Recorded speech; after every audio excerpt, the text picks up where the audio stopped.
नग्न जिति के साथ में हुआ। 8वां विवाह भगवान का लक्ष्मणा के साथ में हुआ। भगवान की 8 पटरानियां हो गई। आनंद से द्वारकापुरी में भगवान निवास करते हैं और उसी समय एक महान पराक्रमी दैत्य भौमासुर नाम का राक्षस, और वो जिसने अपने बल के प्रताप से जो है छोटे छोटे राजाओं के ऊपर आक्रमण करके और अपने बल से राजकन्याओं को पकड़ पकड़ कर अपने बंदी खाने में कैद करना प्रारंभ किया। और उसकी प्रतिज्ञा क्या थी कि जब 20,000 इकट्ठी हो जाएंगी तो एक साथ में विवाह करूंगा, शादी करूंगा। और 16,100 कन्याओं के लिए उसने अपने कैद खाने में बंदी बनाकर रखा। राजकुमारियों को बंदी बना लिया। तो भगवान तो भक्त वत्सल हैं और इस पृथ्वी पर आए ही थे धर्म की रक्षा करने के लिए, धर्म की स्थापना करने के लिए। जब कन्हैया को पता चला कि भौमासुर नाम के दैत्य ने 16,100 कन्याओं के लिए बंदी खाने में कैद करके रखा है, तो भगवान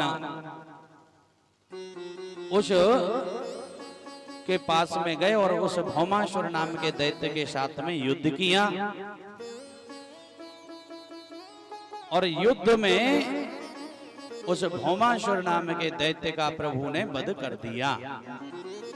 सारे देवता आकाश मंडल से विनती करते हैं, पुष्पों की वृष्टि करते हैं कि हे दयालु, हे कृपालु, आप धन्य हैं। आज इस दुष्ट आताताई दुराचारी दैत्य से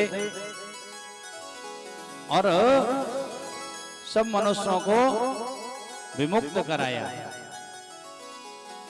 और आज भगवान ने उस भौमासुर नाम के दैत्य का वध किया। जय जयकार होने लगी। बोलिए कृष्णचंद्र भगवान की जय। भाई भौमासुर नाम का दैत्य कृष्ण के हाथों मारा गया और भगवान ने कारागृह में जाकर 16,100 कन्याओं के लिए बंधन से विमुक्त कराया, बंधनों से मुक्त करा दिया।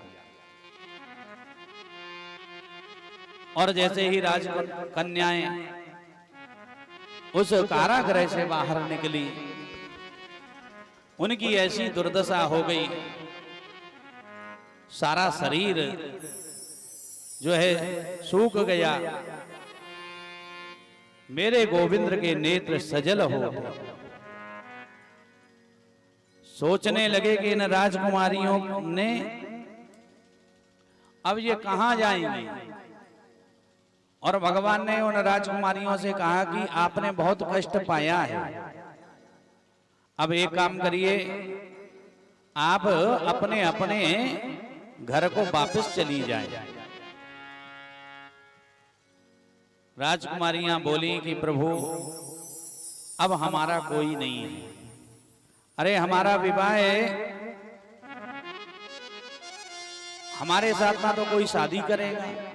यद्यपि हम शुद्ध हैं, पवित्र हैं, हम किसी से भी कहेंगे लेकिन कोई हमारी बात नहीं मानेगा। ये संसार बड़ा विचित्र है, किस किस को हम सफाई देंगे। कोई भी राजकुमार हमसे विवाह करने को तैयार नहीं होगा, क्योंकि उन्हें पता है कि ये भौमासुर के कारागृह में बंदी खाने में कैद रही हैं। इन राजकुमारियों के सामने तो केवल 2 मार्ग हैं। उन्होंने तो कहा कि महाराज हमारे पास तो केवल 2 ही मार्ग हैं। माता पिता भी, अब हम घर पे भी जाएंगे, क्या पता हमारे माता पिता स्वीकार करते हैं कि नहीं करते हैं। या तो हम कुएं में कूदकर आत्महत्या कर लें। अब तो हमें लगता है कि अब तो हम कहीं के नहीं रहे, ना घर के ना घाट के। और अब कहां चले जाएं, आप ही बताइए। कोई विवाह नहीं करेगा, घर भी नहीं जा सकते, कहीं नहीं जा सकते। भगवान ने उन राजकुमारियों से कहा, तुम्हारे मन में ऐसा विचार क्यों आया? अरे मरती क्यों हो? उन्होंने कहा कि प्रभु बच भी गए तो मरे के समान ही तो हैं। अब जब हमारा विवाह नहीं होगा, घर गृहस्थी नहीं बसेगी, और कौन हमको पत्नी के रूप में स्वीकार करेगा? तो भगवान बोले, अन्यथा मत लेना। आप उन राजकुमारियों ने कहा, प्रभु आपसे भी कहा जाए तो आप भी हमारे साथ में विवाह नहीं करेंगे। भगवान बोले, अच्छा एक बार कह के देखो। भाई ऐसा यदि तुम्हारे मन में विचार है तो आप कहिए, पत्नी के रूप में मैं स्वीकार करता हूं कि नहीं करता हूं। तो उन्होंने कहा कि प्रभु फिर हम और दूसरा पति खोजने कहां जाएं, आप ही हमारे पति बन जाइए। तो भगवान ने कहा, चलो ठीक है, कोई बात नहीं। द्वारकापुरी में खाने पीने की तो कमी है नहीं, खूब माल है, सब कुछ है, पर्याप्त भंडारा भरा हुआ है। चलो यदि आपकी ऐसी इच्छा है तो मैं आपको भी अपने पत्नी के रूप में स्वीकार करता हूं। तो भगवान ने 16,100 कन्याओं के साथ में विवाह संपन्न किया। जय जयकार होने लगी, बोले कृष्णचंद्र भगवान की।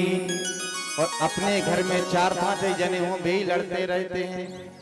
यदि 2 लड़का है, 2 यानी कि 2-2 भगुए हैं, तो सास बहू से लड़ती है और बहू सास से लड़ती है। वो लड़ती क्यों है, जब मुंह से पूछ लो। हाँ, यदि खुद की लड़की 1 किलो घी फैला दे तो मताई आराम से समेट के धल लेगी, को और देख न लो, कोई नहीं। और बहू से यदि नमक ही फैल गया तो पूरे गांव में ढिंडोरा फिरत फेंकी, कपत कौन से खानदान से आई है। हाँ, यदि सासें अपने भौवे बेटी मान ले और भौवे अपनी सासे मताई मान ले तो लड़ाई हो ही नहीं सकती। हाँ, और तुम्हारे लिए भी एक बात है, जैसा आ गया वैसा पाओ। जाने कि तूने जहाँ नमक का ज्यादा डाल लो, जब सब्जी बेकार का बनी है। इसके लिए एक मंत्र बता रहा हूं, इसका ध्यान रखना।